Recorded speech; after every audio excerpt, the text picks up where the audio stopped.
नमस्कार. आज आपण बनवणार आहोत दुधी हलवा. विदाऊट मावा, विदाऊट मिल्क पावडर हा दुधी हलवा आपण कुकरमध्ये कसा बनवतात ते आज पाहणार आहोत. चला तर मग लगेचच आपण रेसिपीला सुरुवात करूया. दुधी भोपळ्याचा हलवा बनवण्यासाठी सगळ्यात पहिल्यांदा आपल्याला असा कोवळा दुधी घ्यायचा आहे. दुधी स्वच्छ धुवून घ्यायचा आहे आणि अशा प्रकारे त्याच्या सालं काढून घ्यायची आहेत. सालं काढून झाल्यानंतर त्याचे तुकडे करून घ्यायचे. आता किसताना थोड्याशा मोठ्या किसणीवर किसून घ्यायचा आहे. अगदीच बारीक किसणीवर किसून घेतलं तर याला खूप पाणी सुटतं, म्हणून शक्यतो मोठ्याच किसणीवर आपण किसून घ्यायचं. अशा प्रकारे दुधी भोपळा आपण छान किसून घेतला आहे. दुधी भोपळा किसून झाल्यानंतर जास्त वेळ ठेवायचा नाही, लगेचच वापरून घ्यायचा, नाहीतर तो काळा पडू शकतो. इथे गॅसवर मी कुकर गरम करून ठेवलेला आहे. त्यामध्ये 2 मोठे चमचे साजूक तूप घालायचं आहे. साजूक तुपाऐवजी तुम्ही इथे डालडा सुद्धा वापरू शकता.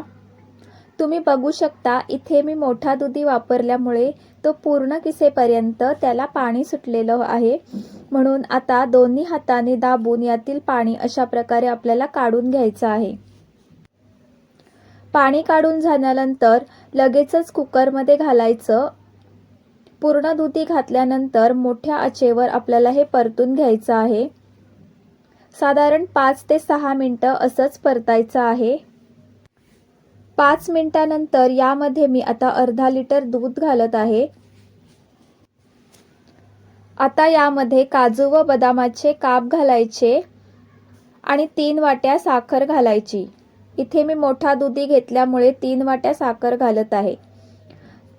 त्यानंतर वेलची पावडर घालायची आणि लगेचच मिक्स करून झाकण लावून 5 ते 6 शिट्ट्या काढून घ्यायच्या. हलवा शिजवताना आपल्याला मध्यम आचेवरच शिजवायचा आहे. साधारण 5 शिट्ट्या झाल्यानंतर आपल्याला कुकर थंड करून घ्यायचा आहे. कुकर थंड झाल्यानंतर आपण झाकण उघडून बघायचं. तुम्ही बघू शकता हलव्याचा कलर आता बदललेला आहे.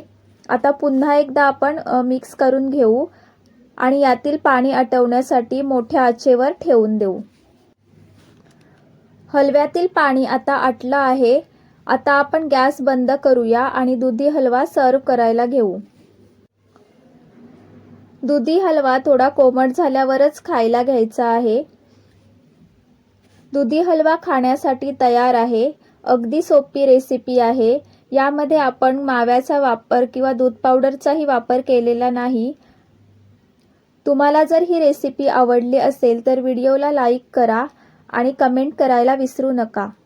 त्याचबरोबर चॅनेलला सबस्क्राईब करायला विसरू नका. पुन्हा भेटूया अजून एका इंटरेस्टिंग रेसिपीसोबत. तोपर्यंत बाय बाय.